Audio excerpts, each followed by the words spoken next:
Eu estava até comentando com o Lincoln, um prazer estar aqui, fiquei muito feliz com o convite, com o tema, em poder contribuir com isso, muito legal a iniciativa, a organização de vocês.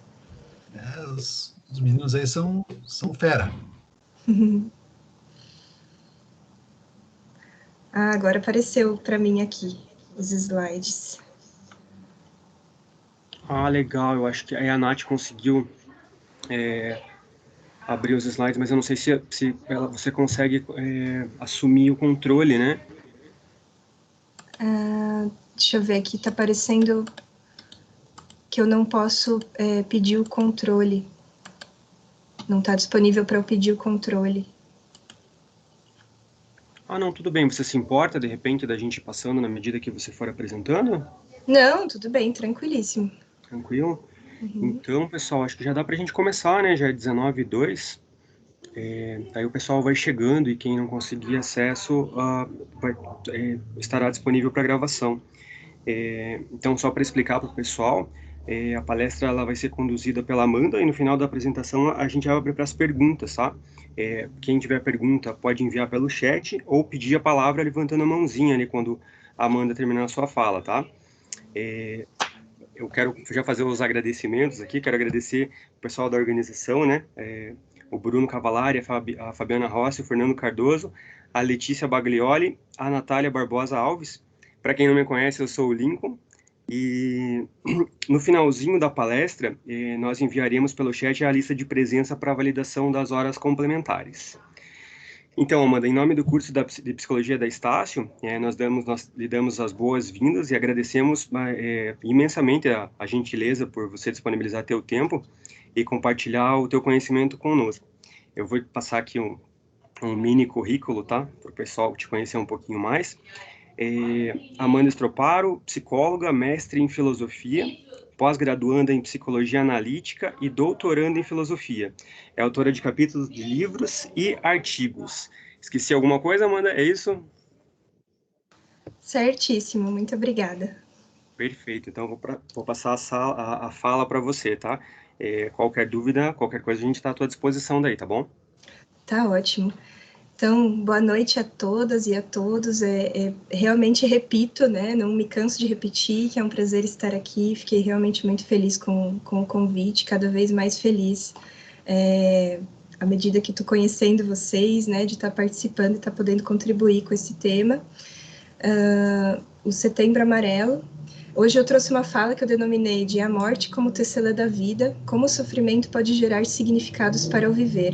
Mas antes de entrar exatamente nesse núcleo, né, do tema que eu trouxe para vocês hoje, gostaria de passar por algumas informações muito importantes sobre o Setembro Amarelo, que, como é uma campanha, né, de prevenção ao suicídio, a gente não pode deixar de mencionar esses dados até para cumprir o próprio objetivo dessa campanha, que é justamente disseminar informação e conseguir atingir mais pessoas, enfim, com os dados relevantes, para que a gente possa, de fato, prevenir. Pode passar para o próximo, por favor. Então, por que setembro? Por que amarelo, né? Se puder dar um toquezinho de novo para já passar para o próximo, isso aí. Isso. Então, assim, setembro, porque dia 10 de setembro é o Dia Mundial de Prevenção do Suicídio, né? Então, acabou ficando como o mês representativo aí para essa campanha. E por que amarelo? Aí pode passar para o próximo. Nós temos uma história do Mike M., que faleceu em 1994 com 17 anos, que é uma ilustração justamente de como a depressão, os pensamentos de morte, ou o que a gente chama de ideação suicida, né, que é fazer os planejamentos, eles podem estar presentes e serem mais sérios do que a gente imagina, porque o Mike era conhecido entre a família dele por ser uma pessoa muito animada, por ser uma pessoa muito participativa, alegre, ele tinha hobby com os carros, por isso o carro amarelo, né, ali. E daí, justamente a cor, né, teve uma série de movimentação, assim, onde colocaram flores amarelas, laços amarelos, se não me engano, no velório dele, e acabou ficando como um símbolo, então, dessa campanha do Setembro Amarelo. Mas por que a gente precisa lembrar disso, né? Por que a gente precisa lembrar que é mais sério? Todo mundo, de certa forma, tem um conhecimento intuitivo sobre o suicídio, nesse sentido de saber. Claro, a gente está falando do ato de tirar a própria vida, né? A gente está falando de luto, de uma série de sofrimentos que podem estar envolvidos. Então, ok, por que precisamos lembrar que é sério? Pode passar. Que, afinal de contas, é um tabu, né? Afinal de contas, por mais que intuitivamente muita gente saiba, a gente saiba, de modo geral, que é sério, é um tabu, é muito difícil falar sobre, tem uma série de mitos envolvidos nesse tema, e como todo tabu, acaba ficando um tema nas sombras, por isso também a importância de ter uma campanha que aborde isso, né? Essas campanhas, em geral, às vezes são criticadas por falarem, tá bom, mas não é só em setembro. E claro que não é só em setembro, né? Mas, de certa forma, acaba sendo um gancho para puxar mais sobre esse tema. Pode passar, por gentileza. Então, eu trouxe alguns dados aqui para vocês, só para ilustrar, né, da importância. Tem todos os slides onde eu trago alguns dados, temos a fonte ali embaixo para quem quiser consultar. Então, nós temos aqui que o suicídio é a segunda causa de morte entre 15 e 29 anos no mundo. Olha como esse dado é relevante, né? Fora ser a segunda, né? Hoje nós temos muitos jovens, considerados jovens, jovens adultos, adolescentes, cometendo suicídio. As tentativas de suicídio são 20 vezes mais frequentes que o suicídio em si. Então, isso é uma questão também, é muito difícil a gente ter dados muito precisos sobre suicídios, né? Até que ponto não chega como suicídio, as tentativas de suicídio também é difícil computar. E todos os anos, mais de 800 mil pessoas morrem por suicídio no mundo. Em média, ocorrem 30 mortes por suicídio por dia no Brasil. Então, esses dados, eles servem para nos lembrar justamente dessa importância, dessa seriedade. Pode passar, por gentileza. Então, nós temos que mais alguns dados aqui, né? Que a terceira causa de mortes no mundo, antes a gente viu um dado que era a segunda em relação àquela população, né? O Brasil está entre os 10 países com mais casos. Mais de 800 mil pessoas se suicidam todos os anos, aqui os dados se repetem, para a gente ver como as fontes também conversam, né? Uma morte a cada 40 segundos no mundo. No Brasil, é a cada 46 minutos. Os mais acometidos são homens brancos, solteiros e de baixa renda. Isso é um perfil epidemiológico, né? E a faixa etária aqui, de novo, repete. De maior incidência de 15 a 29 anos. Pode passar, por gentileza. E, como eu estava comentando com vocês, né, a campanha é importante justamente porque é falando sobre que a gente gera espaço para as questões se dissolverem. Dissolverem em que sentido? Para a gente conseguir desenvolver, para a gente conseguir trabalhar os sofrimentos de uma forma que não conduz à morte concreta, como eu vou falar mais um pouco, como eu vou discorrer um pouco mais sobre isso adiante. E a forma de prevenção mais efetiva, então, é a educação sobre o tema, é a gente falar, é a gente transformar isso de um tabu para algo que a gente consiga se comunicar sobre, para algo que esteja na luz, de certa forma, nesse sentido metafórico de estar sendo abordado. No Brasil, nós temos a Associação Brasileira de Psiquiatria, o CVV, o Centro de Valorização da Vida, e o Conselho Federal de Medicina, que justamente colocaram a campanha do Setembro Amarelo aqui. O amarelo, ele vem representando sol, vida, energia, movimento, calor. O girassol vem justamente porque os girassóis, eles se movimentam em direção à luz. E eles fazem isso em conjunto, então representando também a rede de apoio, que é extremamente necessária quando a gente está falando desse tema. Pode passar, por favor. Mas, afinal, o que é o suicídio? Conforme eu comentei antes, é o ato de tirar a própria vida de maneira intencional. Pode passar. E o que ocasiona o suicídio? É uma coisa que temos muitos mitos associados a essa pergunta, que eu também vou abordar daqui mais adiante, né, para a gente trabalhar numa desconstrução, trabalhar nessa disseminação de informação. Pode passar, por gentileza. Então, quando a gente está pensando no que ocasiona o suicídio, a gente precisa ter muito ciente conosco que se trata de um fenômeno multifatorial, se trata de um fenômeno complexo e que, portanto, requer uma abordagem interdisciplinar. Isso a gente pode pensar em todos os níveis, desde o nível de tratamento de uma pessoa até o nível dessa campanha que a gente está fazendo aqui. Por exemplo, como é importante ter pessoas, ser um evento aberto, né? Tanto a pessoas de vários cursos, como a pessoas de outras áreas, como pessoas formadas, estudantes, enfim, em todos esses sentidos, justamente para que essas pessoas aqui presentes no meio acadêmico possam disseminar informação também, né? Por mais que sejam de áreas que não sejam da saúde, por exemplo. Todo mundo se envolve de algum modo, nem que seja até no nível pessoal, né? De ter já tido algum caso na família, algum caso com amigos, enfim. Pode passar, por gentileza.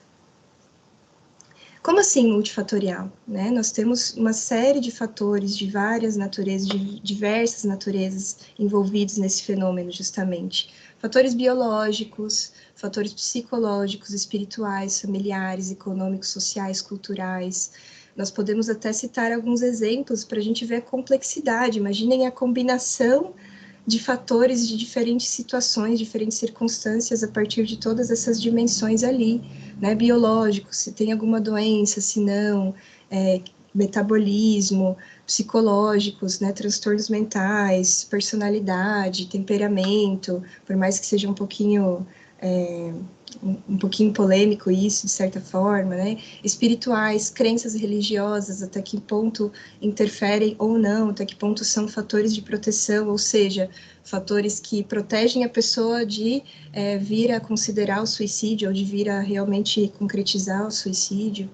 Familiares, como é que é a estrutura familiar dessa pessoa? Qual que é a história familiar dessa pessoa? Econômicos, sociais, culturais, que falam por si, de modo geral. Pode passar, por favor. Então, se é um fenômeno multifatorial e complexo, o que nos resta, de certa forma, é a gente, isso pensando no objetivo da campanha, de como prevenir, né? É a gente estar atento aos sinais que ajudam a identificar esse risco, né? Tanto em nós mesmos quanto nos outros. Não, pensamentos, ideação suicida. Claro que é difícil para um profissional da saúde que já está em contato com isso, ele está um pouco mais treinado a perceber, digamos assim, né? Mas na convivência diária com amigos, com familiares, enfim, às vezes a gente pode começar a notar quando existe um discurso ali que está flertando muito com a morte, como eu vou falar daqui a pouco, né? Que está flertando muito com a ideia de um fim concreto, com a desesperança, com o desamparo.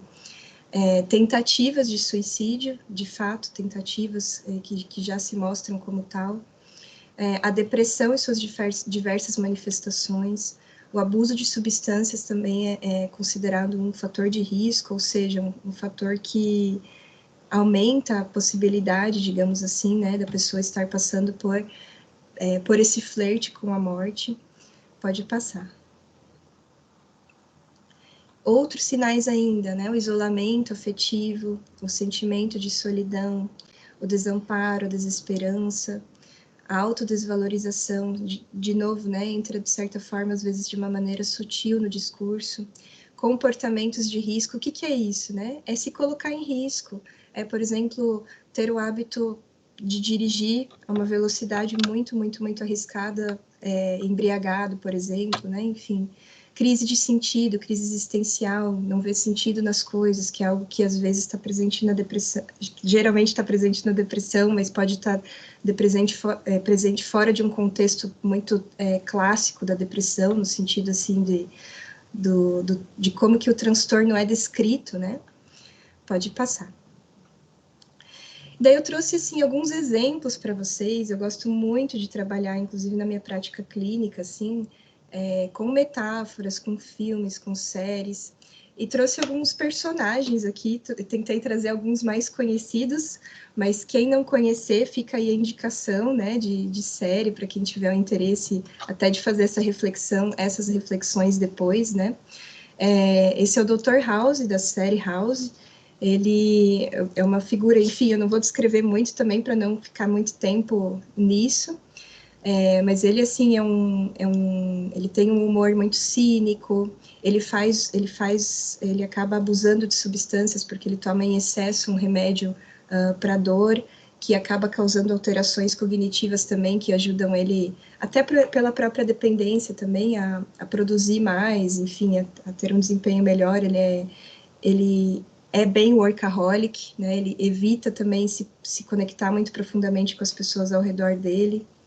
Então, seriam exemplos, digamos assim, de sinais, de, puxa, talvez essa pessoa precise, ou essa pessoa poderia se beneficiar de um tratamento, de uma escuta. Pode passar, por favor. Até estava ali os sinais, né? A desesperança, ele é extremamente pessimista, o comportamento de risco justamente pelo abuso e por outras situações em que ele se coloca, o isolamento nesse sentido do evitar contato, vínculo. Pode passar.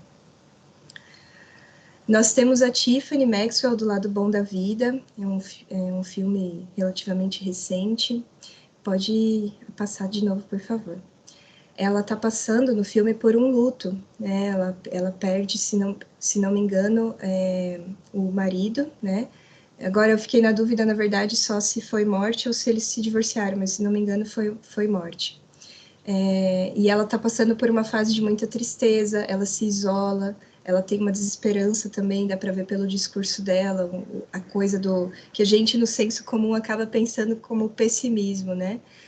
Mas que é esse discurso de como se realmente não tivesse mais nada, a vida não tivesse mais nada para oferecer.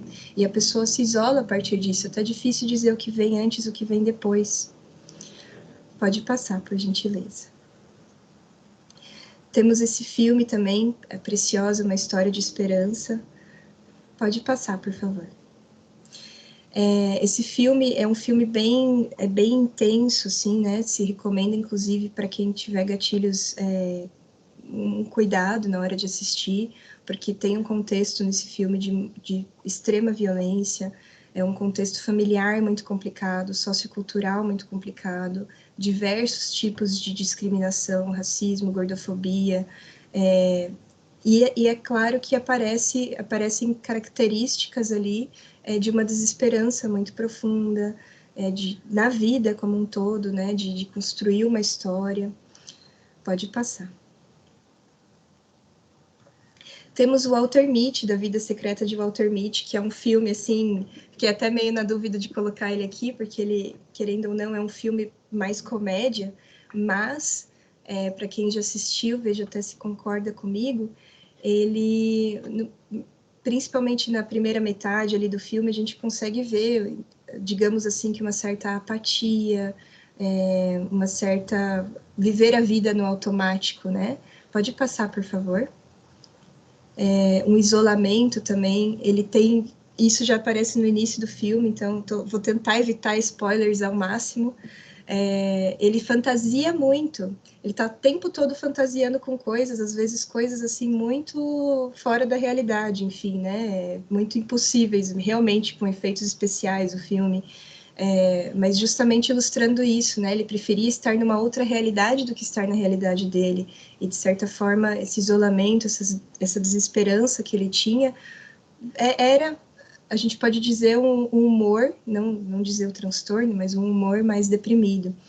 E ele parecia uma crise de sentido, uma crise existencial, né? Essa falta de sentido que ele tinha na própria realidade dele. Por isso ele vivia essa vida secreta na fantasia. Pode passar, por favor. Temos esse filme também, A Vida em Si. Eu sei que esse não é muito conhecido, muita gente com quem eu converso não assistiu ainda, mas é um filme bem interessante, fica a recomendação se alguém não tiver assistido. É um filme que tem uma dinâmica um pouquinho diferente, assim, são vários personagens, é como se mostrassem, assim, algumas gerações a partir de um determinado casal, que é esse casal da foto, né? E esse é o Will. Pode passar, por favor? O Will, ele está passando por um luto muito violento, de uma morte muito violenta. Ele está extremamente desesperançoso, desamparado com a vida. E também o comportamento dele no começo do filme também mostra ali vários sinais nesse sentido. Pode passar. Então, assim, né, como a gente pode ver, na verdade, assim, trouxe 5 pequenas ilustrações bem breves sobre diferentes circunstâncias, diferentes pessoas, para a gente ver como não existem generalizações possíveis. É realmente um fator muito, um fenômeno muito complexo, multifatorial. Mas temos a exceção de que, onde a morte ronda, existe sofrimento. Onde se existe uma consideração, um flerte com a morte, existe um sofrimento. Onde existe o isolamento, um isolamento muito enfatizado, onde existe uma desesperança muito grande, existe sofrimento. E o sofrimento precisa ter um lugar. Pode passar. Como assim precisa ter um lugar? Então, vamos guardar essa frase um pouquinho, que eu já volto para ela, já entrando também no que eu me propus para trazer para vocês hoje. Pode passar, por favor. Então, temos um pequeno, grande parênteses nesse momento, que eu quero também, não posso deixar de mencionar isso com vocês hoje. Pode passar, que é a pandemia. Né? O que nós temos, então... O que a pandemia nos traz? Parece até redundante falar isso, né? O que a pandemia nos traz de particular, ou de fatores que potencializam ou não a questão do suicídio? Pode passar. Por onde começar, né? A gente tem o Durkheim, que é uma referência da sociologia, uma referência clássica, enfim, ele já foi muito criticado. Criticado não, assim, né? Muitas coisas já foram abordadas, reformuladas de outras maneiras, enfim. Mas isso daqui não. Isso daqui continua sendo, de certa forma,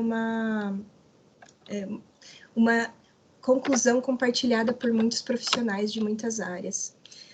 Que o suicídio é predominante um fato social.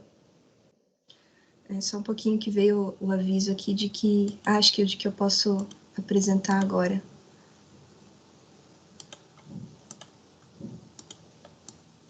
Não consigo passar os slides. Vocês podem continuar passando para mim? Não consegui passar. Posso sim, fica tranquila. Então tá bom, beleza. Então tá. Pode passar para o próximo, por favor.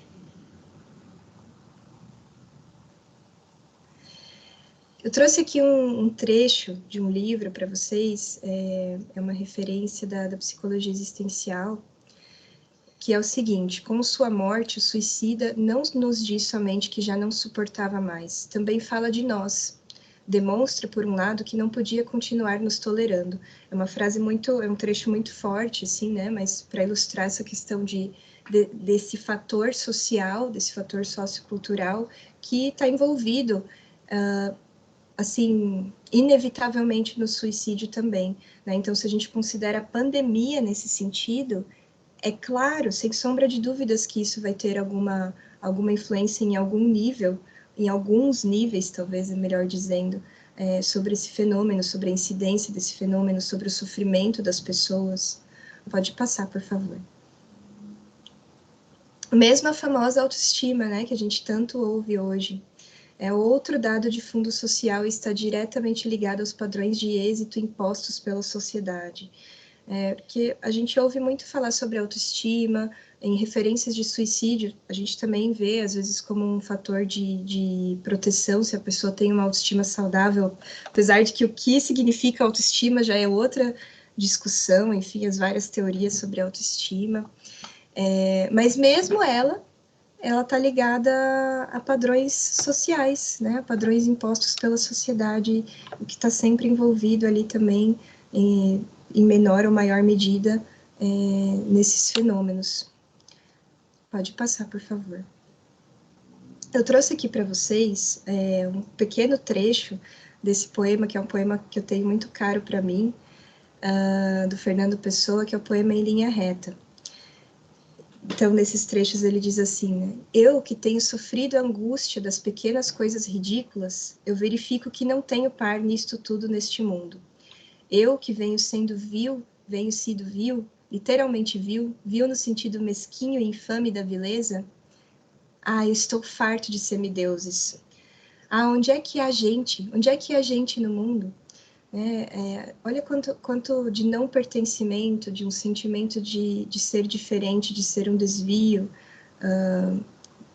e os padrões sociais, né? Estou farto de semideuses, todo mundo se mostra como semideus, não tem espaço para isso, a sociologia traz muito para a gente, né? Seja o Bauman com a modernidade líquida, seja o Byung-Chul Han hoje, que fala da sociedade de desempenho, da produtividade, não tem espaço para ser humano, muitas vezes, né? Então, esses padrões sociais, eles vêm com com uma agressividade muito grande em cima de nós. Pode passar, por gentileza. Então, assim, voltando para a pandemia, mais especificamente, de novo, eventos extremos intensificam o sofrimento. Então, a pandemia, ela tem o potencial de influenciar em todos os fatores.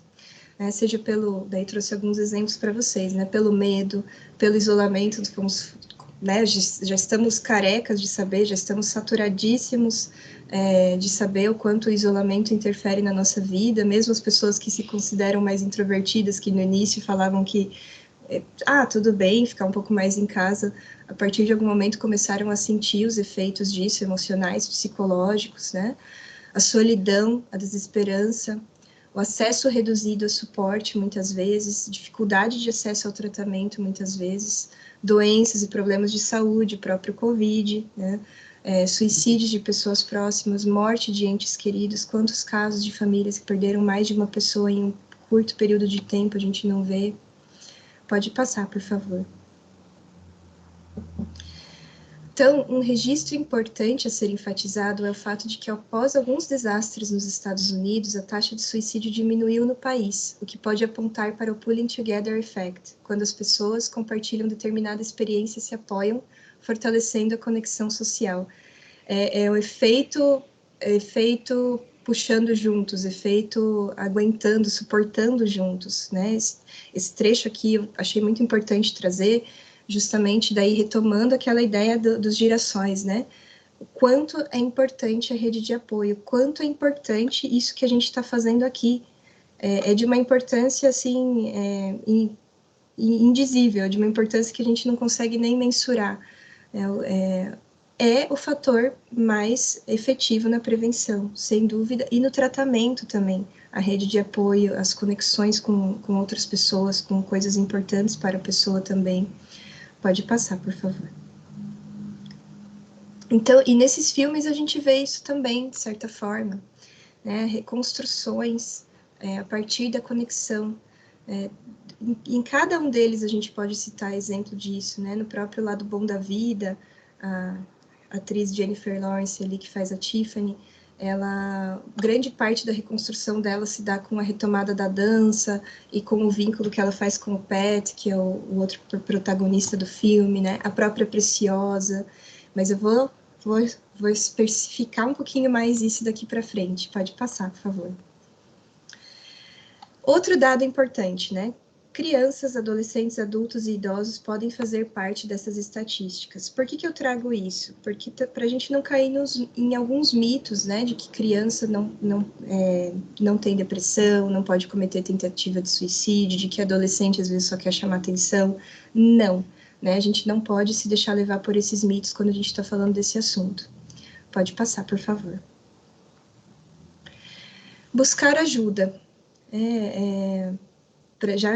Já finalizando essa primeira parte da apresentação, é importante estarmos alertas, então, para os sinais nas pessoas ao nosso redor e também a nós mesmos, né? O quanto, às vezes, a gente acaba até ficando mais atento nos outros e resistente a procurar ajuda, às vezes, nós mesmos, né? Para uma série de questões possíveis, inclusive. Pode passar.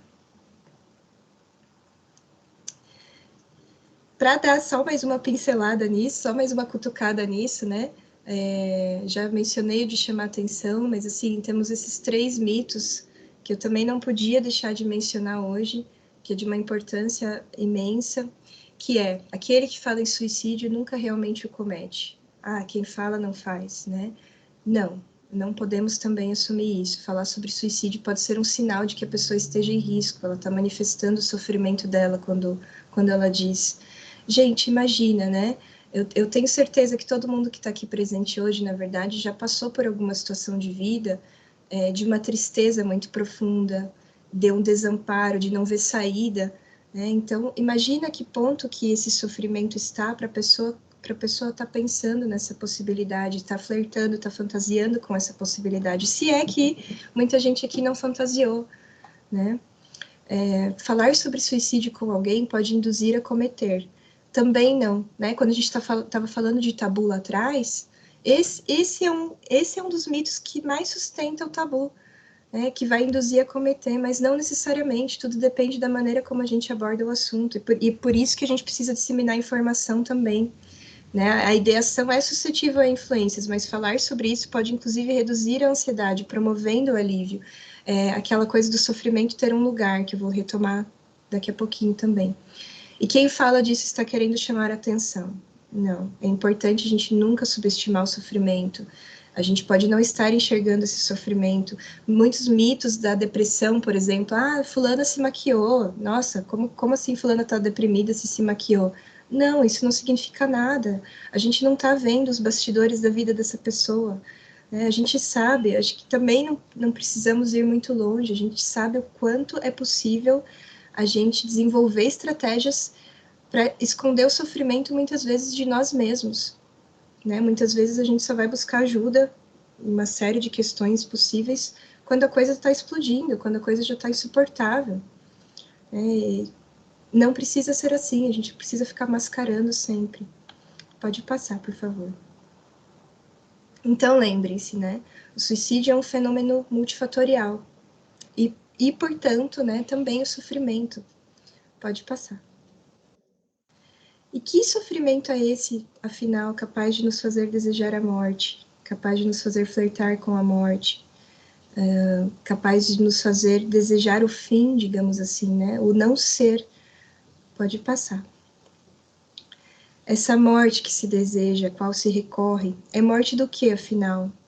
Né? Será que essa pessoa ela realmente deseja não existir mais, deseja a destruição de tudo? Ou é o desejo de cessar o sofrimento, talvez? Ou é a única alternativa que a pessoa está vendo para a vida dela? Pode parecer estranho falar assim, mas para um estado de sofrimento intenso, é uma saída, é deixar de sofrer. Pode passar, por favor. Então, né, às vezes pode ser até considerada uma solução para sofrimentos físicos, uma pessoa que sofre de uma dor crônica, por exemplo, né, ou para sofrimentos existenciais, quando a gente está falando de crise de sentido de vida, que é uma coisa mais característica da depressão, como eu mencionei, né, mas que não necessariamente tem o quadro certinho de depressão ali, né, mas uma crise de sentido de vida também pode parecer uma solução para uma crise de sentido de vida. Só que daí uma das ideias que eu quero trazer aqui hoje para vocês, né? Talvez seja uma solução definitiva para questões temporárias, né? E daí, será que vale a pena? Pode passar, por favor. Então, vamos resgatar aquela frase que eu pedi para vocês guardarem antes? Pode passar.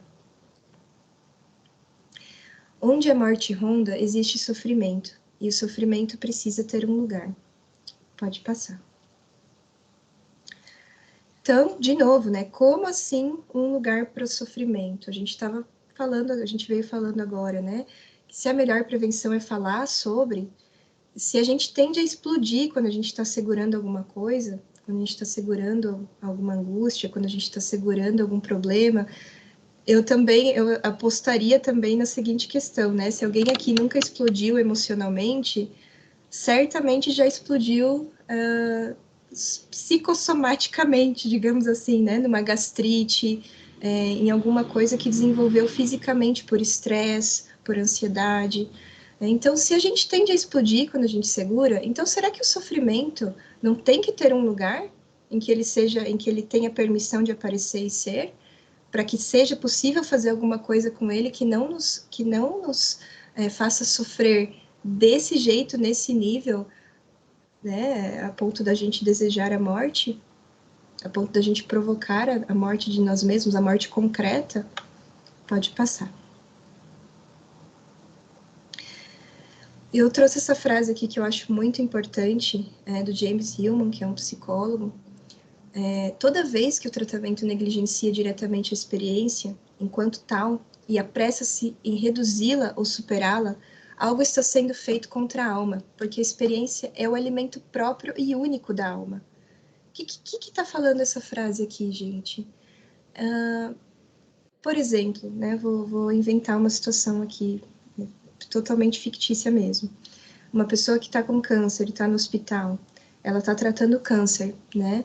Mas ela também tem um exemplo muito concreto, mas ela também tem a experiência psicológica disso que ela está vivendo, né? Como que a alma, digamos assim, a psique dela está processando essa experiência? Como que ela está vivendo isso? De que forma ela está vendo? De que forma ela está sofrendo com a situação? Quando a gente reduz algo, o que é reduzir, né? Se eu falo assim, não, ela só precisa tratar o câncer e pronto, e ponto. O que a gente está fazendo com a alma, com o ser dela? A alma entenda-se ser de modo grosseiro, né? A gente tá mutilando uma parte de nós quando a gente não considera essa dimensão, quando a gente não considera a experiência que a gente está tendo das coisas. Psicólogo, às vezes, acaba sendo muito famoso por falar de emoção, né? Ai, lá vem psicólogo perguntando das emoções, como que você está se sentindo, aqueles memes, né? Que você sente sobre isso, enfim. Mas, assim, a emoção fala muito de como a gente está experienciando, vivenciando aquela situação. E, de novo, né, se a gente voltar para a parte social da coisa, a gente vive numa sociedade onde não há espaço para sentir, onde não há espaço para processar essas experiências, onde a gente mutila a alma, o nosso ser o tempo todo. E daí o suicídio tem, digamos assim, o terreno pronto para se instalar. Pode passar. Tem essa frase aqui que eu acho interessante, a diferença entre o remédio e o veneno está na dose. Porque ela se aplica também ao sofrimento. O que eu quero dizer com isso? Como assim, Amanda? Que sofrimento ser remédio? Né? Como assim? Que absurdo. Por que sofrimento vai fazer bem? Mas a ideia aqui que eu quero trazer é justamente isso, que o sofrimento pode apontar coisas que são necessárias para nós em alguma medida, pode apontar caminhos. Pode passar, por favor. E eu espero que a partir daqui comece a ficar ainda mais clara essa ideia, né? Quando a gente ouve o nosso sofrimento, quando a gente dá espaço para ele, a gente encontra um lugar. Isso é um processo, isso não é um processo fácil. É um processo extremamente difícil, um processo que demanda justamente uma rede de apoio, que demanda um processo de psicoterapia, que demanda uma rede de apoio, enfim. E esse lugar pode ser o lugar de necessidades não atendidas, de desejos não realizados, de frustrações, de dores, de perdas, de medos, de indignações. Quantas pessoas já permaneceram num relacionamento onde tinham várias necessidades ali não sendo atendidas? Eu estou falando aqui, eu não coloquei necessidades fisiológicas, eu estou falando de uma série de necessidades emocionais, psicológicas, que são necessidades, que são demandas autênticas de um ser humano. Né? No emprego, que existe um ambiente tóxico ali, que existe uma relação abusiva ali, né? Por exemplo, de perdas, de lutos, enfim, de não estar realizando coisas que são importantes para nós na nossa vida. O sofrimento, ele pode estar apontando para tudo isso, pode estar mostrando uma série de lugares que são importantes para nós e que a gente pode estar negligenciando ao longo da nossa vida.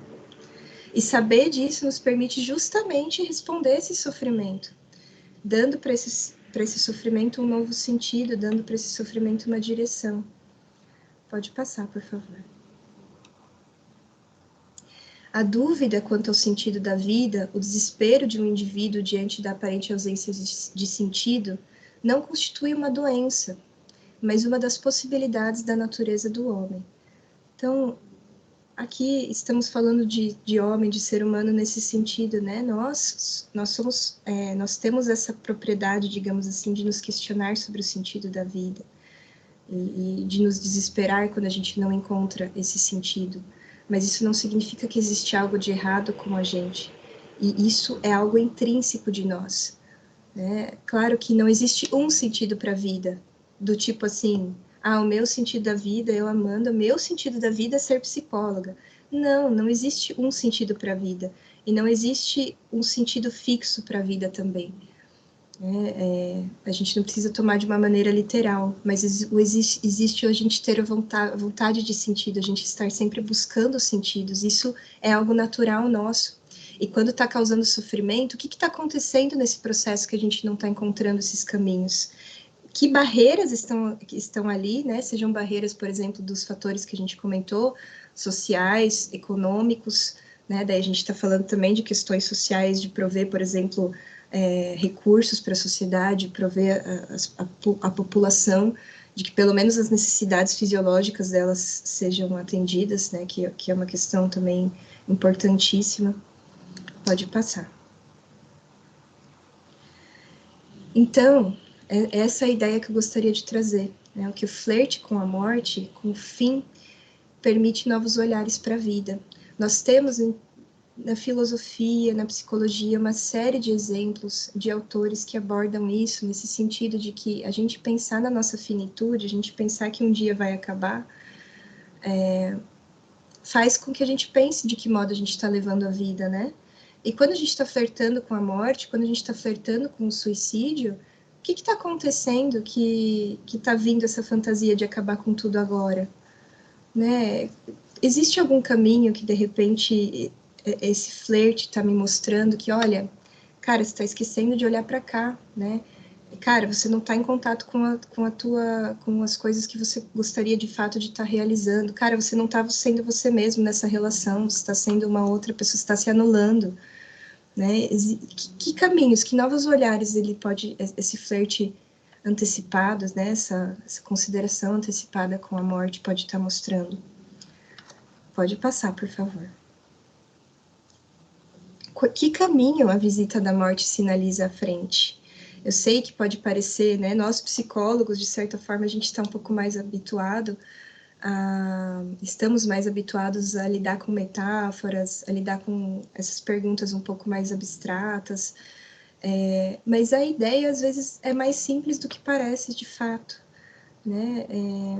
Muitas vezes é difícil porque a gente nem... Um exemplo muito clássico, muito concreto, uma pessoa que está num relacionamento abusivo, esteve se anulando por anos, ela nem sabe o que ela deseja, o que ela quer para ela, como que ela gostaria de se imaginar, de que outra forma ela gostaria de contar a história dela. Mas é o percurso dela se colocar a trabalho no sentido de passar... Daí, claro, né, de novo, contando com uma rede de apoio, com tratamento... dela se colocar à frente, tá bom, então eu vou percorrer esse caminho agora de me conhecer, de ver do que eu gosto, de tentar considerar mais as minhas necessidades daqui para frente, de conhecer as minhas necessidades. Pode passar, por favor. Então, trouxe alguns elementos aí, né? A morte concreta seria levar o sofrimento ao extremo, quando a gente não encontra saída para o sofrimento, e de novo, gente, um elemento do tabu, né? Quando a pessoa está nesse nível de sofrimento, e uma série de coisas pode conduzir a isso, como a gente viu, é multifatorial, ela não tem que fazer isso sozinha. Né, assim, por que eu dou ênfase a isso, né? Porque quanta resistência a gente vê a buscar tratamento, né? Seja às vezes da própria pessoa que está sofrendo, seja de familiares, né? Mas a gente precisa acionar a rede de apoio para não chegar nessa morte concreta. Pode passar. Quando o sofrimento não tem espaço para existir ou comunicar de alguma maneira, então ele parte para o fim violento da vida, justamente, né? Quando a gente não dá um lugar para ele, ele vai direto Porque se a gente pensar que antes a gente fantasia para depois fazer, né, a fantasia está aparecendo ali, de certa forma, como se fosse uma possível saída, como se fosse uma alternativa. E se a gente continua não dando espaço para esse sofrimento, ele vai se impor, ele vai partir para esse fim violento. E a gente sabe o quanto as mortes por suicídio são violentas, né? Pode passar. Então, essa pergunta também é interessante quando a gente está falando do morrer nesse sentido mais simbólico. O que está precisando morrer dentro de nós? Né? Assim, vou dar exemplos muito concretos para ilustrar bem, né? É esse emprego que eu tenho na minha vida que tá me fazendo muito mal, onde eu não estou fazendo nada do que eu me vejo fazer, ou esse relacionamento aqui onde eu estou me anulando, ou é essa postura que eu estou tendo diante da vida em determinado sentido, que precisa morrer, eu preciso construir uma outra forma de olhar para as coisas, né? Simbolicamente, o que está precisando morrer? E a gente precisa de uma rede de apoio, muitas vezes, para passar por esse processo. Pode passar. Então, né, esse seria um dos exemplos que eu comentei. Qual caminho, postura, visão, etc., antiga precisamos matar, né? Uma coisa muito, muito familiar para todo mundo aqui, eu chutaria, né? Seria, por exemplo, quando a gente chega, né, na vida adulta e percebe um monte de coisas que vieram lá da nossa família, modos de se comunicar com as outras pessoas, modos de entender que as coisas devem ser feitas, desde coisas muito simples, às vezes até coisas de casa, outras coisas mais complexas, mais abstratas, e a gente começa a filtrar, né? A gente está matando, digamos assim, um funcionamento de vida anterior e construindo o nosso. E muitas vezes a gente não está dando espaço para que esse processo aconteça em algumas coisas e vem as fantasias de morte também. Pode passar, por favor. Então, para toda morte simbólica, um novo caminho se abre. Quando a gente olha para a morte nesse sentido, do que a morte está sinalizando, que caminhos ela está mostrando, a gente pode pensar que um caminho se abre, então, porque a partir disso eu dou espaço para que essa necessidade, ou esse desejo, ou essa questão importante para mim, se mostre. Pode passar.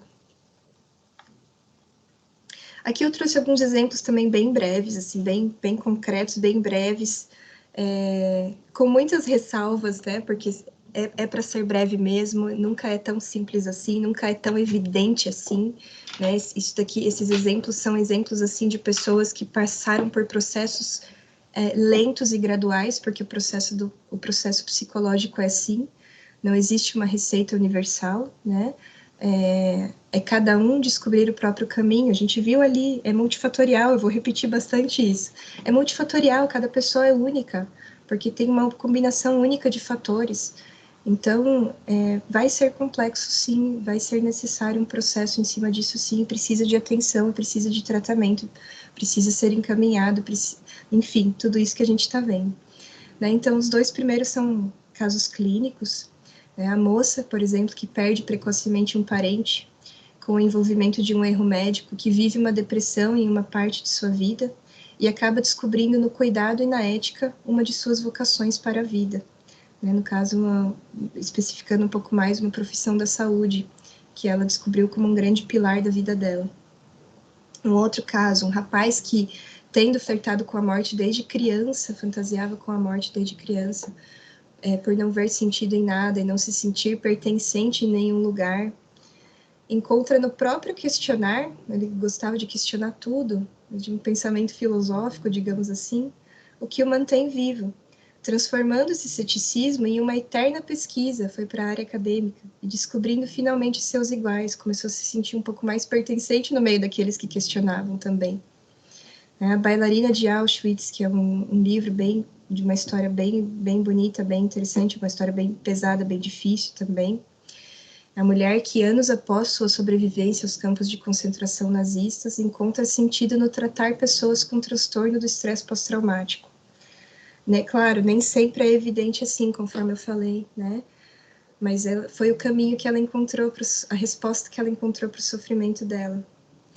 E esse aqui é um músico, né, o Jason Becker, um homem que começa a ter seu corpo paralisado ainda jovem, mas continua compondo músicas com o auxílio de aparelhos e encontrando nisso satisfação. Pode passar. Ninguém solta a mão de ninguém, né? Aproveitando, acho que nunca é demais citar essa frase, nos vários contextos que ela cabe, né? E esse contexto também. Acho que deu, espero que tenha dado para ter uma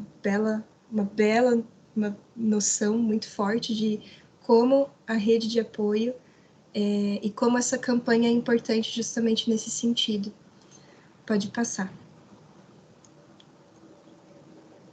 Pode passar. Então, assim, reforçando de novo, é bem redundante mesmo, né? O House, né?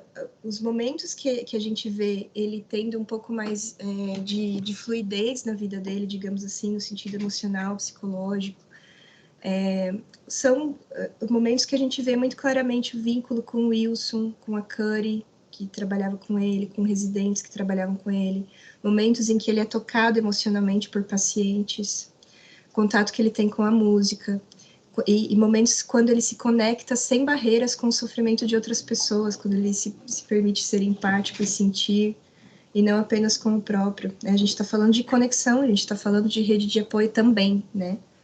Pode passar.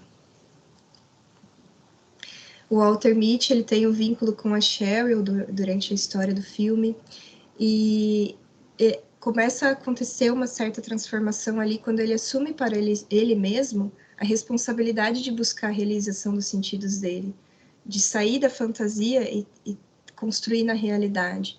Quando ele passa a se arriscar mais, em vez de somente fantasiar, né? Quando ele começa a realmente se colocar nessa busca por um sentido. Pode passar.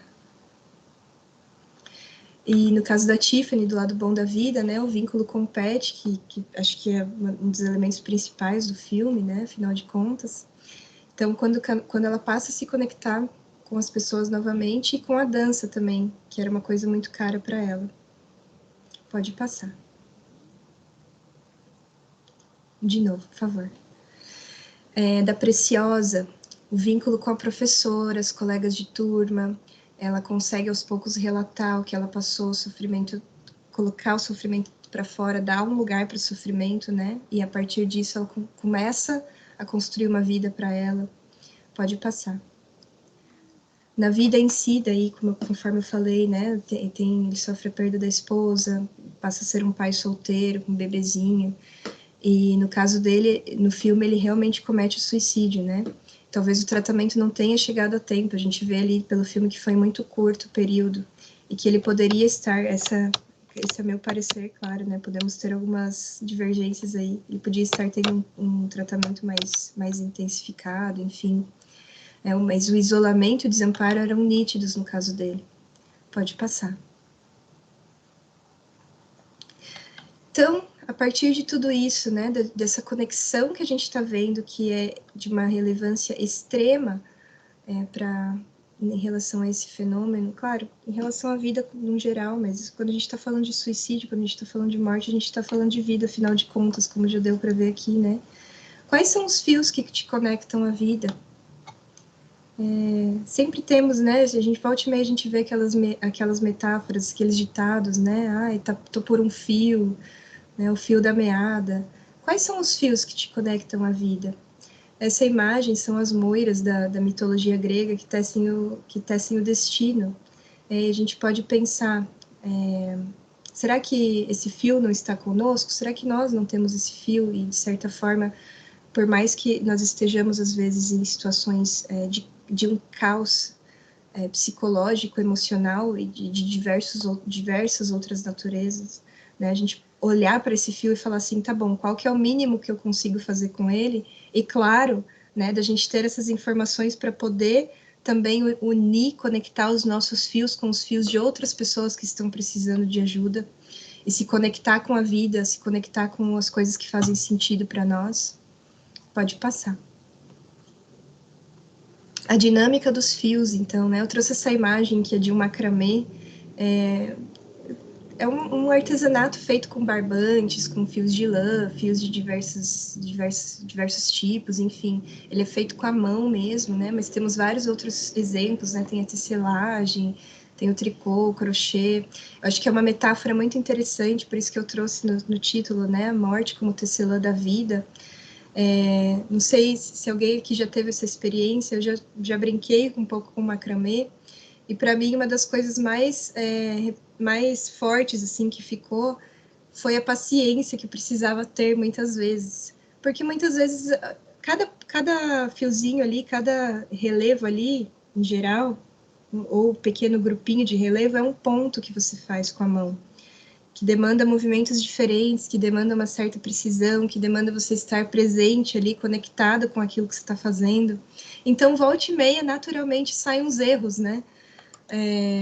Enfim, e eu tinha que ter paciência de, tipo assim, às vezes desfazer uma parte e refazer, né? Às vezes eu tinha que dar um tempo e falar, não, vou parar de fazer agora, depois eu volto. Será que essa não é a dinâmica da vida, em certa parte também? Porque a gente também percebe, né, de novo, retomando aquilo, que a gente vive usando aqueles termos clássicos, né, na sociedade do desempenho, nessa coisa da produtividade desenfreada. E muitas vezes a gente está se exigindo estar agindo conforme isso, sem nem perceber. Né? Eu percebi, quando eu brinquei com isso, e acho que volta e meia é interessante pegar de novo para fazer isso, né? O quanto eu precisava exercitar minha paciência. E com o sofrimento, a gente precisa fazer isso também. A gente precisa sentar e ouvir o que ele está falando para a gente, qual caminho ele está apontando. Pode passar. Eu trouxe esse pequeno poeminha que eu gostei muito, que eu tive contato com ele, é dessa moça chamada Tati Zanella, né? Não cheguei a pesquisar tanto ela, mas eu tive contato com ele através dessa dissertação que eu deixei de referência aqui para vocês. Desfez alguns nós, emendou outros tantos, deixou buracos entreabertos, voltou e os fechou. Completamente costurou-se por dentro. Suas marcas são únicas e seu coração também. Olha que lindo, né? Eu adoro, pelo menos, essas formas de representar as coisas, né? É que lindo, mas eu sei, e a gente sabe, né? Que doloroso também, né? Mas olha como representa o processo. Desfez alguns nós, emendou outros tantos. Deixou buracos entreabertos, voltou, os fechou, completamente costurou-se por dentro. Suas marcas são únicas e seu coração também. Né? Como se esse tecelar... Cada tecelar de cada pessoa é um tecelar único, justamente porque tem marcas únicas, porque tem um percurso, um caminho único, porque tem buracos que são só buracos daquela pessoa, são só buracos meus, buracos seus, nós, pontos que deram errado e que a gente só viu depois, mas que está tudo bem, o conjunto da obra também pode sair depois, né? E pode ser uma obra muito bonita, inclusive. Pode passar. Então, para percebê-los e tecê-los, esses sentidos, essas direções, para tecer a vida, precisamos nos conectar, nos dar as mãos, ouvir e abraçar juntos as mensagens que a morte e o sofrimento trazem, e assim encontrar os caminhos e significados que ela aponta. Pode passar.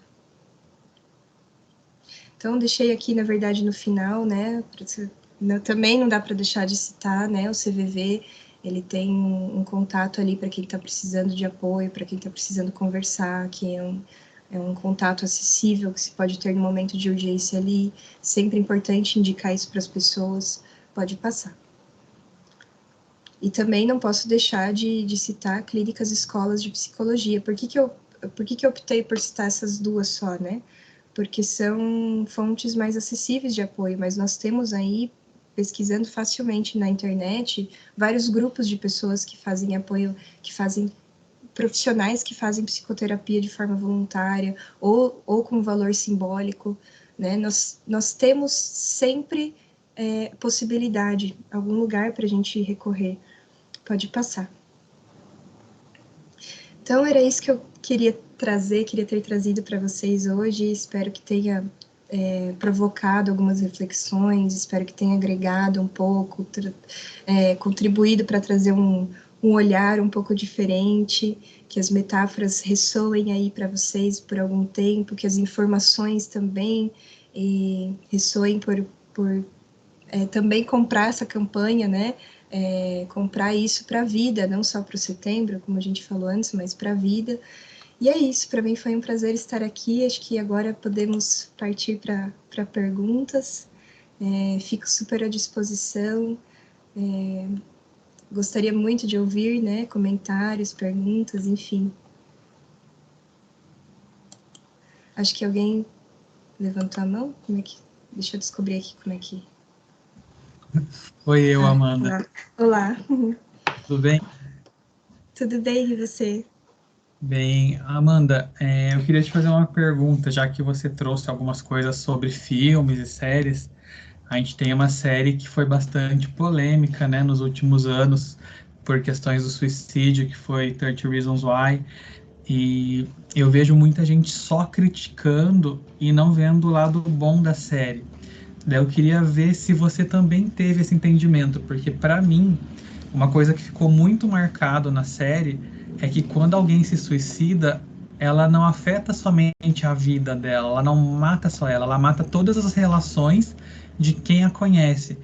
E se você perceber bem a série, ela acabou afetando até pessoas que não a conheciam, porque era do círculo social dela e mudou alguém que convivia com outro alguém e afetou a vida dessa pessoa, que pode vir a gerar outros suicídios, né? Então, Sim, eu queria saber se você também teve essa visão e o que faltou ali, talvez, para falar sobre uma pós-venção, né? Que é cuidar das pessoas que estão em volta, os que ficaram para trás do suicídio. Você pode falar um pouquinho para a gente sobre isso? Dos impactos, né? Sim, sem dúvida. Eu acho que, bom, para a primeira parte, assim, eu vou muito de encontro com você no sentido, assim, de que, né? O que eu acredito, né? Que sempre, por mais que possa parecer um pouco amplo isso, né? Sempre a gente vai poder criticar coisas, ainda mais do ponto de vista, obras, né? Filmes e séries, etc. Ainda mais do ponto de vista psicológico, que a gente sabe que existe uma complexidade enorme e que sempre vai ter coisa que ficou de lado, né? Sempre vai acontecer alguma redução ali, né? A gente falou antes sobre o perigo de reduzir e tal, sempre vai ter isso em filme, série, mas eu realmente gosto muito de recursos de filmes e séries, pensando assim, não à toa trouxe aqui, né, alguns, mas assim, no quanto eles possibilitam pelo menos de trazer à tona o tema, né, o quanto se falou de suicídio, por mais que fosse no meio da polêmica, mas o quanto se falou, quanta gente que nunca tinha parado para pensar no assunto passou a pensar, passou a falar, passou a se envolver, passou a ter alguma possibilidade de contato com alguma informação sobre o tema. Então, eu tendo a partir mais para esse lado de ser favorável a obras que falem sobre, obras que tragam alguma coisa sobre, porque daí a gente já está falando sobre, a gente dá espaço para os mitos se desfazerem, pelo menos, no mínimo, né? Vamos falar disso então. Se teve um monte de redução, nós profissionais, enfim, nós que temos acesso à informação, vamos falar sobre essas reduções e trazer fazer essas, né, pegando o link, né, fazer esses remendos, né? Mas a gente está trazendo à tona, isso é muito importante. Agora, sim, né, e quanto é difícil até falar sobre isso, né, da intervenção do luto depois para quem fica em relação ao suicídio. E realmente, acho que esse ponto que você trouxe é bem interessante, bem importante, porque para a gente ver o tamanho do impacto, né, a ponto de pessoas que não faziam parte da rede daquela pessoa, do círculo daquela pessoa, muitas vezes serem impactadas por... que isso faz a gente entrar em contato com a nossa finitude também, né, isso faz a gente entrar em contato com, cara, o que fez aquela pessoa, né, tem muitos casos de pessoas, por exemplo, que a gente só conhece de longe, fala, nossa, eu nunca imaginei que essa pessoa estivesse passando por isso, daí a gente se coloca no lugar, né, será que eu poderia estar passando por isso também, né, o que fez ela chegar nesse ponto, será que tem algo que eu poderia ter visto, mas claro, o luto das pessoas próximas é um luto pesadíssimo, né, claro que assim, também temos algumas particularidades, por exemplo, tem trabalhos feitos especificamente, por exemplo, com mães enlutadas por filhos que se suicidam, né, para a gente ver quão complexo pode ser e quantas particularidades podem ter, dependendo de como a coisa se construiu, de quem que a gente está falando, de qual que foi a história, né, é um luto extremamente difícil de digerir, em geral, se a gente puder falar em geral, assim, né, de entender, de fazer até difícil falar isso, né, fazer as pazes, como assim fazer as pazes, né, não é bem fazer as pazes no sentido de aceitar, né, mas no sentido de elaborar essa experiência, de novo, dar um lugar, essas pessoas que ficam também vão precisar dar um lugar para o sofrimento delas em relação a esse evento, né? Como que significado elas vão dar para isso? Que intervenção, existem casos, por exemplo, de, que nem você falou, né, às vezes acontece, eu já ouvi, por exemplo, casos de um suicídio numa turma, de um curso, de uma graduação, por exemplo, e daí depois disso acontecerem outros ali de algumas pessoas próximas, isso, gente, isso acaba sendo um exemplo muito sério, muito importante do quanto essa questão é pesada, do quanto essa questão é importante, do quanto o luto pode ser pesado, né? Existe uma parte do luto que é natural, claro que existe, né? As pessoas passaram por perdas muito importantes ali, mas a gente não pode subestimar nunca o sofrimento, né? Porque se o sofrimento não está tendo espaço, se ele está transbordando demais, existe um risco ali, né? Então, isso precisa ter um amparo, existem grupos, né, que lidam com o luto.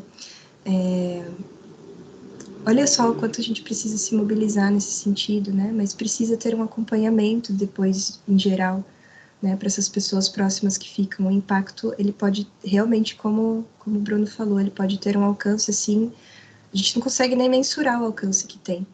Eu lembro que quando eu estava na graduação, uma moça que acho que no segundo ano, que estava na minha turma, se suicidou, né? Ela era minha colega de sala. Eu só tinha tido contato com ela, tipo, cumprimento, assim, no máximo, né? Muito, muito aquele contato de colega mesmo. E mesmo assim, eu fiquei com dificuldade de dormir por dias, não conseguia parar de pensar naquilo. Como assim, como assim, como assim, né? De tanto que nos impacta, mesmo não sendo tão próximo. Então, que isso é uma ilustração do quanto é uma situação difícil e do quanto demanda atenção. Não sei se te respondi, Bruno. Respondeu, nossa, maravilhosamente bem. Amanda, a gente tem uma pergunta aqui da Sandra. Opa. Não sei se você consegue acessar o chat, senão eu leio para você. Agora eu tô vendo aqui, uma pessoa que se maltrata, usa drogas, se acaba com elas e não vai ao médico, se recusa a ir a algum lugar que possa ajudar e ainda fala muito que não quer viver e chega um momento ela falece, exatamente por todos esses itens citados. Isso também pode ser chamado de suicídio? Assim, a gente pode falar, talvez, que exista o termo suicídio no sentido do termo técnico, né? Aquilo que a gente falou do ato de tirar a própria vida de forma intencional, no sentido técnico de eu tive um ato, uma ação corporal, enfim, né, mecânica, física, de tirar a minha própria vida. Mas isso que a gente está vendo ali é um suicídio num sentido não técnico, né, num sentido de, se a gente pensar na metáfora do fio, né, ele realmente largou o fio da vida, né, ele não segurou nenhuma possibilidade, talvez, que tenha aparecido ali, que pudesse ter tirado, pudesse ter conectado ele um pouquinho à vida de novo, né? Então, nesse sentido, sim, nesse sentido teve ali um suicídio em vida, digamos assim, né? Um suicídio emocional, um suicídio psicológico, nesses sentidos mais, né, não tão literais. Isso são comportamentos de risco, né? Foi o que a gente comentou de um dos sinais. São muitos comportamentos de risco. Qual que é o valor que a pessoa está dando à vida dela? Né? Ela não está mais tão conectada à vida. Eu não sei se tem a ver com isso, mas eu estava aqui refletindo na sua fala e me veio muito em mente que a partir do momento que a pessoa não liga mais para a própria vida, ela se põe nesse risco e ela não está se importando com qual vai ser o impacto que isso vai causar nela. ela só quer acabar com Isso. aquele sofrimento, né? Independente de como for. Isso. E se Isso. for por 10 minutos, se for por 1 hora, se for por 24 horas, ou se for para sempre. Ela não tá ligando, ela só quer acabar com aquilo. Seria isso, né? Isso, nossa, exatamente, você me lembrou de uma fala de uma professora minha, da época da graduação ainda, que eu nunca esqueci, nunca esqueci, que ela falou assim, falou em sala de aula, gente, uma pessoa que, ela deu um exemplo, né, uma pessoa que se coloca na frente de um trem para morrer, ela falou assim para a turma, vocês têm coragem de falar que essa pessoa é covarde? Cara, eu acho que precisa de uma coragem imensa para se colocar na frente de um trem. Mas para ela ter essa coragem para fazer isso, imagina o tamanho do sofrimento dela. Né? Eu lembro que disso ter me impactado profundamente, porque isso para mim ilustrou muito bem o tamanho que o sofrimento pode chegar. Né? É uma medida muito violenta, uma medida muito urgente, muito urgente que a pessoa toma. Teve mais, acho que uma mãozinha levantada, se não me engano. Fabiana? Isso. Oi, Amanda, boa noite. Boa noite. Eu sou Fabiana, sou do comitê também. Eu me apresentei no começo, mas meu microfone estava desligado.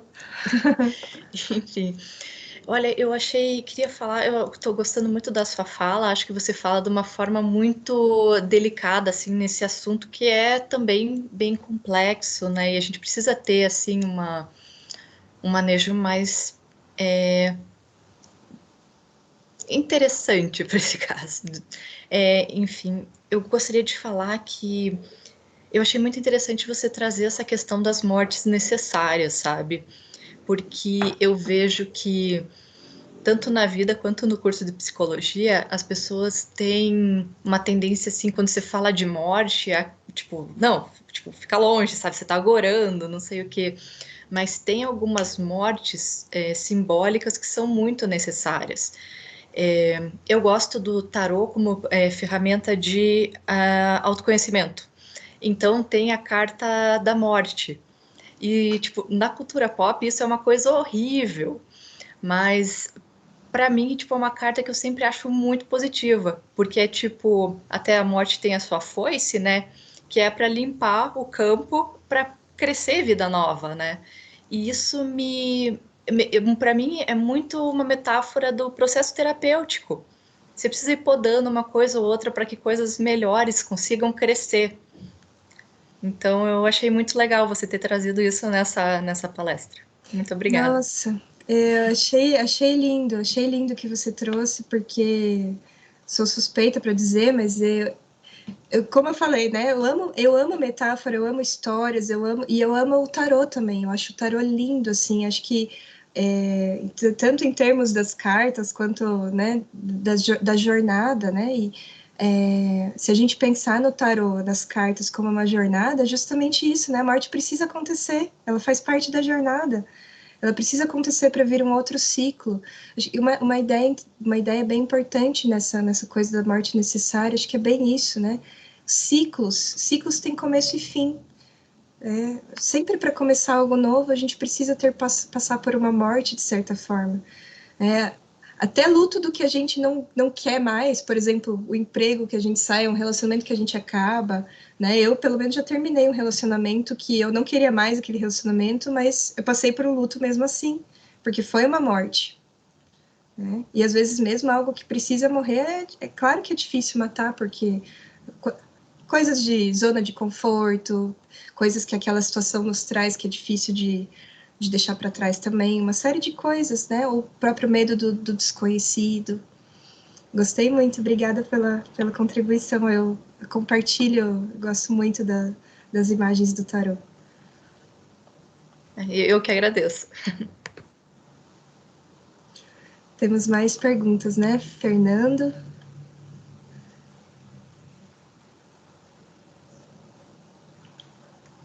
Então, Amanda, obrigado pela sua fala. Também faço parte do comitê de organização. É muito interessante a sua fala. E você fez questão de frisar em alguns momentos da questão do sofrimento, né? Mostrando o quanto ele é importante nessa caminhada que nós, seres humanos, vamos, ao longo da vida, tendo, e que o sofrimento é importante e ele deve ser valorizado. Muitas vezes a gente tem essa coisa, né, de colocar o sofrimento de escanteio, quando, na verdade, o sofrimento é uma mola propulsora para as nossas conquistas, né? Só que tem pessoas que, em virtude de situações frágeis e de acordo com certos contextos, elas não conseguem ter essa capacidade de enxergar essa proporção que o sofrimento vai dar para ela. Como a gente pode fazer isso? Não só enquanto profissionais, mas também enquanto amigos, quando a gente vê pessoas que elas estão caminhando nessa situação, como que a gente faz com que ela consiga enxergar desse lado bom da vida, como pegando o nome do filme, né? Sim, ótima pergunta. A sua pergunta também me fez pensar em situações onde realmente as barreiras também são muito concretas, né? Como quando a gente fala de questões econômicas, de questões sociais. O filme da Preciosa traz muito isso.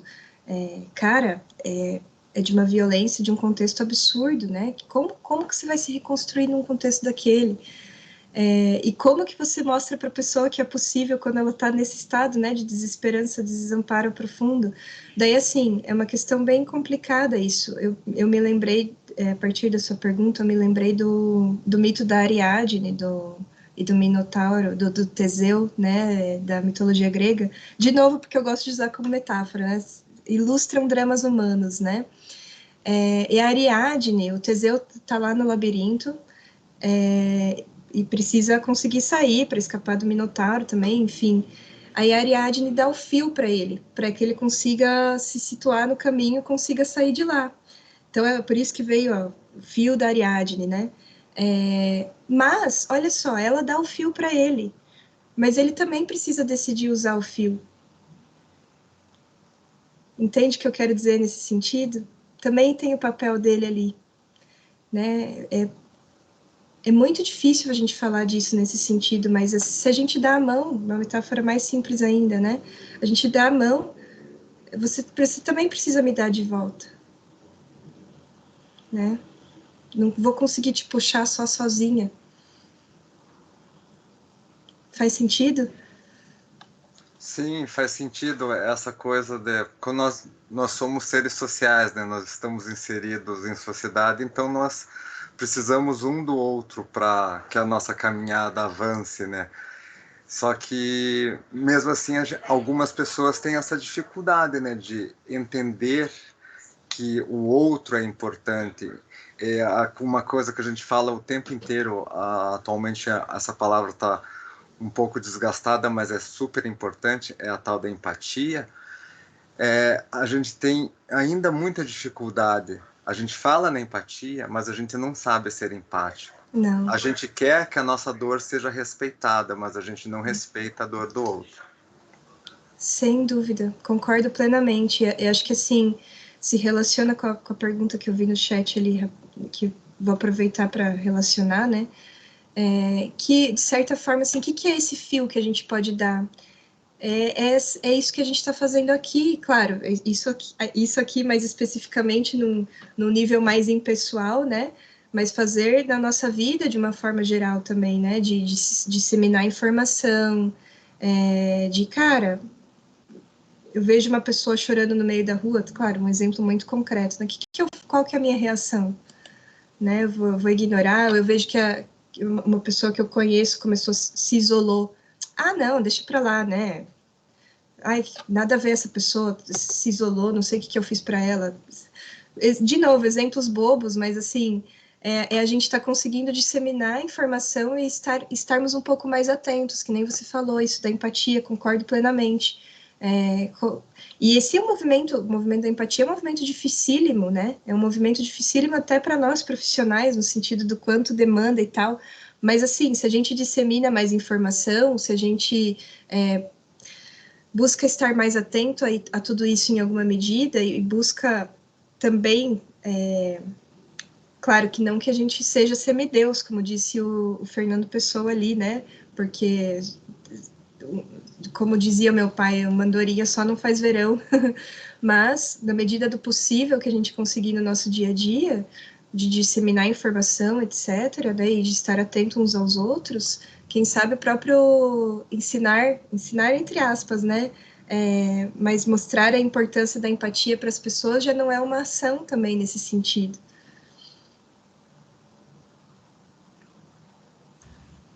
Eu estava pensando aqui um monte de coisa que vocês estavam falando aí sobre a fala do Fernando, junto com você, e acabou meio que tecendo mais uma linha de raciocínio sobre isso, sobre a culpa que fica às vezes nas pessoas que a gente falou aquela hora, né? Muitas vezes as pessoas acham que poderiam ter feito mais, só que às vezes não tem o que fazer, né? Às vezes a gente tem que aceitar que aquela pessoa ela não estava sozinha, aquela pessoa tinha uma rede de apoio muito boa e ela simplesmente não queria apoio, ela só queria acabar com aquilo.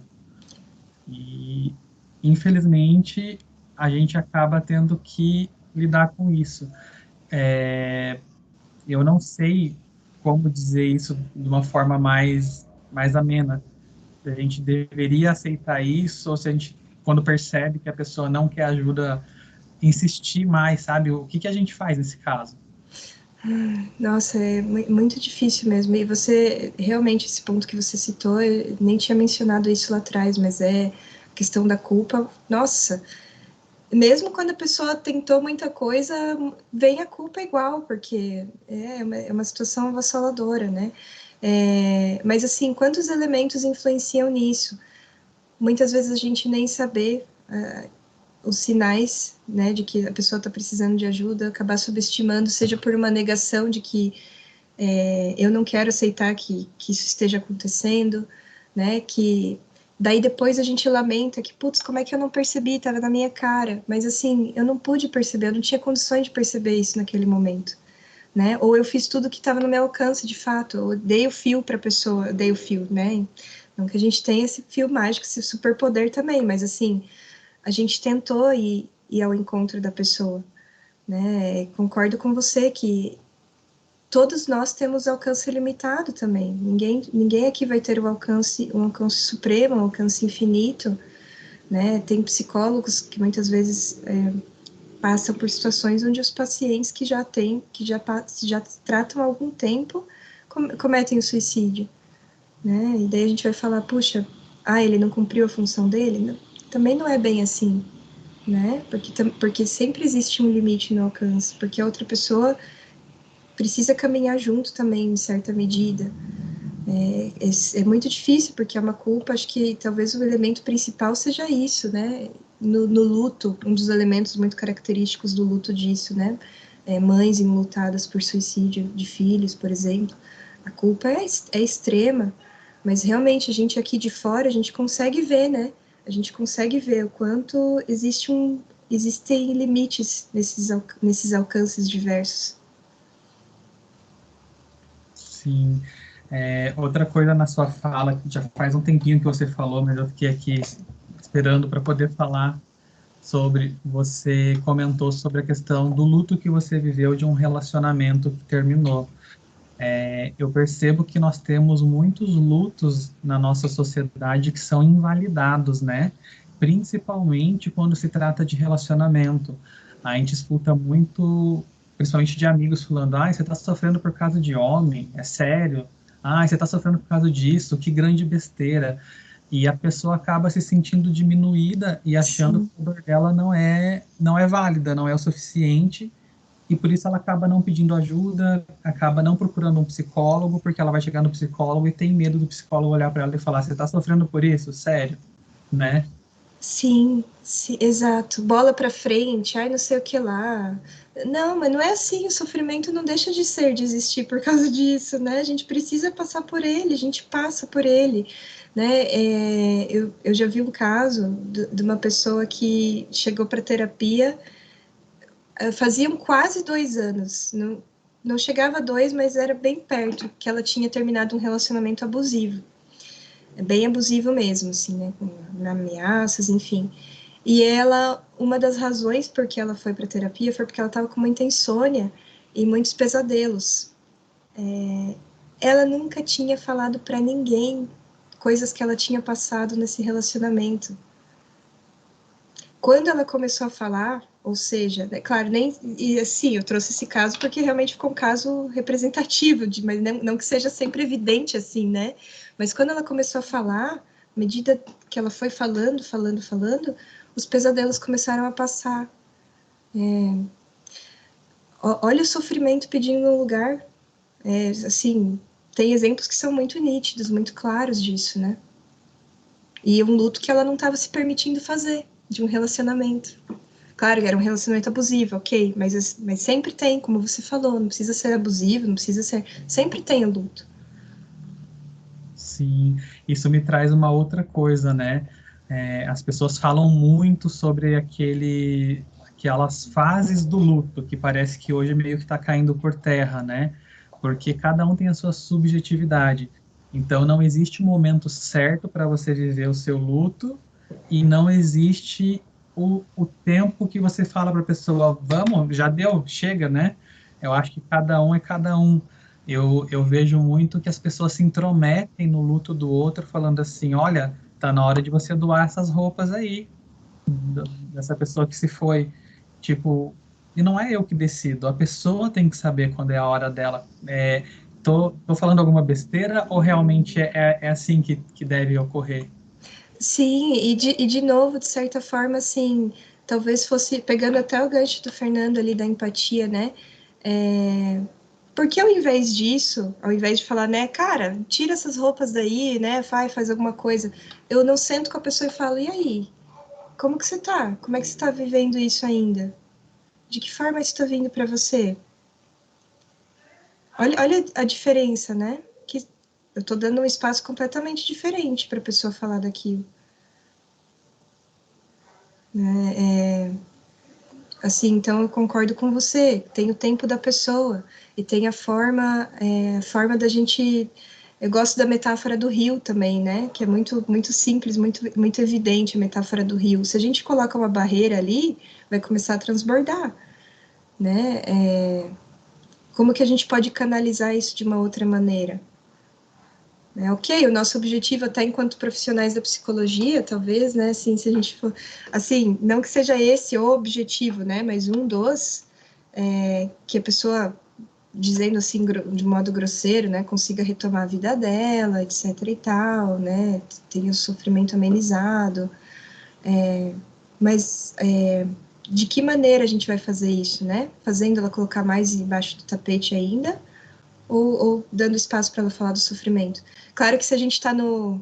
Ressalva, né, rapidinho. Se a gente está no círculo de amigos, a gente não é psicólogo. Psicólogo precisa ter muito cuidado com isso.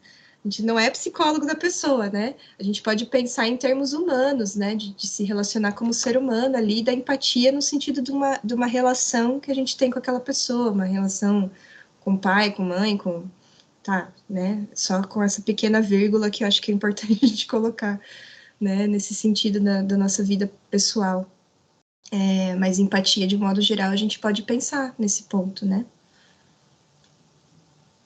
Eu sei que a gente já está bem em cima da hora, mas eu quero perguntar mais uma última coisa, que eu acho que a gente não pode encerrar sem falar sobre isso. Eu tenho percebido que ainda existe muita resistência e muito tabu entre os profissionais psicólogos em falar sobre suicídio. Isso é realmente real ou é só uma coisa que falam na internet? Olha, eu vou falar a partir da minha experiência, né? Até com colegas, em grupos, em pós, enfim, né? E comigo mesma também, não vou me deixar de fora disso. Que a primeira vez que eu tive um caso no consultório de tentativa de suicídio, eu me desesperei. Não vou, eu me coloco como ser humano, né? Eu me desesperei, como se fosse assim, né? Enfim, foi terrível a minha primeira reação, assim, né? Claro, não dentro do consultório, assim, com uma pessoa na minha frente, mas assim, depois, né, de tipo, cara, o que eu faço com isso? E se a gente fica assim, na primeira vez que a gente se depara de fato com isso na nossa frente, imagina as outras pessoas, né? Se a gente teoricamente tem um preparo para isso, né? E para a gente ver como não, como se realmente é um tabu. Acho que o paralelo com a sexualidade no sentido de tabu vem a calhar aqui, né? Tem muitas graduações que nunca se menciona a sexualidade, né? Eu tive uma disciplina optativa na graduação, optativa, que se chamava terminalidade, que abordou um pouco o suicídio. Se não fosse essa, eu não teria tido nenhuma disciplina que abordasse isso de forma mais aprofundada, né? Então, eu concordo com você, infelizmente.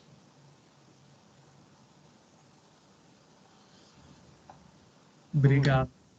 Então, obrigado novamente. Uma pena, eu ia fazer uma outra pergunta, mas você não vai avançar demais o horário. Pode me mandar depois, se quiser. Fica o meu contato aí para vocês, gente. Infelizmente, a gente vai ter que encerrar. Antes, eu vou pedir para todo mundo que puder abrir a câmera para a gente fazer um registro, tá? Para todo mundo ficar bem na foto.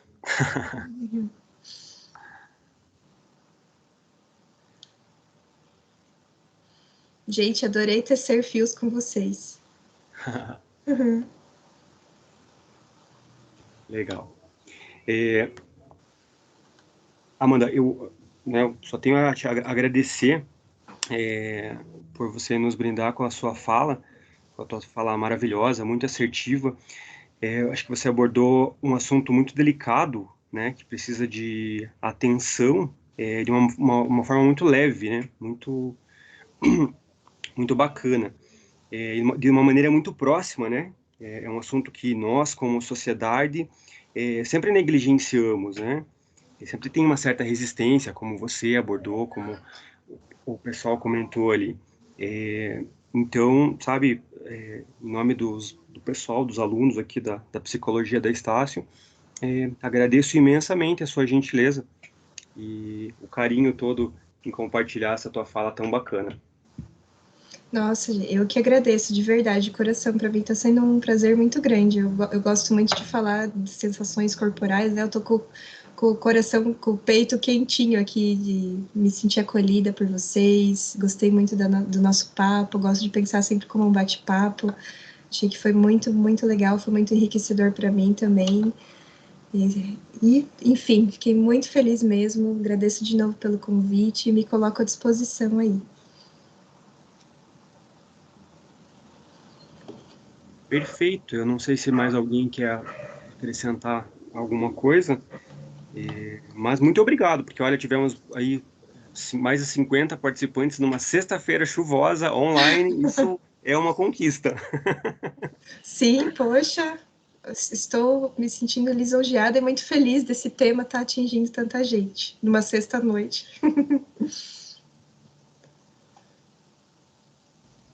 Nós do Comitê de Organização de Eventos só temos que agradecer, Amanda, de verdade, a sua disponibilidade, a sua leveza, como o Lincoln falou, para tratar desse assunto. A gente com certeza vai sair daqui com uma nova linha tecida para a nossa formação, né? E só tenho mesmo que agradecer e fica o convite para quando você quiser voltar a falar com a gente vai amar falar com você de novo. Vocês até abraçaram a metáfora, adorei. Sim.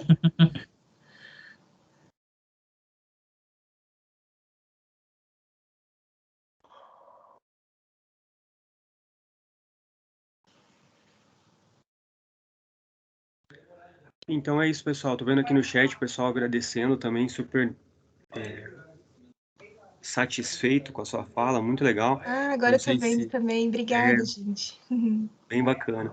Não sei se o professor Ronaldo também quer fazer algum encerramento, que daqui a pouquinho tem alguns alunos que têm aula também. Mas é isso. Mais uma vez, muito obrigado, Amanda, de coração. E pode ter certeza que a gente vai te chamar de novo. Eu vou pedir licença só para fazer um agradecimento aí em nome da Estácio, em nome da academia aqui, né? Eu devo concordar plenamente com os colegas aí, com os alunos da sua competência na fala de forma geral e no seu modo de trabalho, no seu modo de fala, que foi muito, muito adequado, muito bacana, e acho que isso ajuda não só a pensar no tema, mas até a dar um tom de como a gente deve pensar nesse tema. Então, te agradeço muito, parabenizo aí os alunos, parabenizo aí os professores que permitiram, agradeço a todos eles que isso pudesse acontecer, e a casa vai estar sempre aberta, fique muito à vontade, a gente só pode mesmo agradecer esses momentos. Muito obrigado. Muito obrigada mesmo, né? Realmente, assim, um prazer muito grande estar aqui.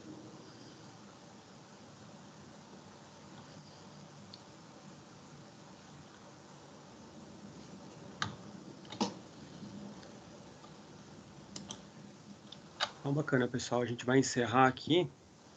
Uma boa noite